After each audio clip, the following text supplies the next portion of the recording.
The main difference between VTI and VXUS is their performance, with VTI achieving a 5.91% return rating, substantially higher than VXUS's 1.47% return over the past decade.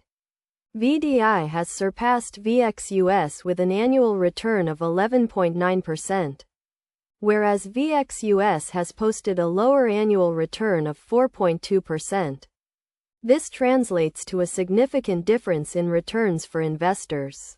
With a $10,000 investment, VTI would yield a 15.4% return, compared to VXUS's 8.66% return.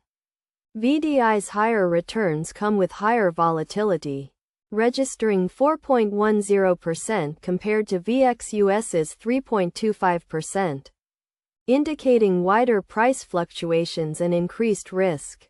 As a result, VXUS may be preferred by investors with a low risk tolerance. In terms of fees, VXUS has an expense ratio of 0.08%, which is higher than VTI's 0.03%, making VTI a cheaper option in the long run. Despite their differences, both VTI and VXUS are passive Vanguard ETFs with a high correlation of 0.83, indicating a strong relationship between their price movements. The minimum investment for both ETFs is equal to the price of one share.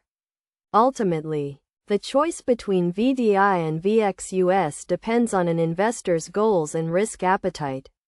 While VXUS is exposed to lower risk, VTI has consistently provided higher returns over the years and charges lower fees due to its lower expense ratio, which can lead to more returns in the long run.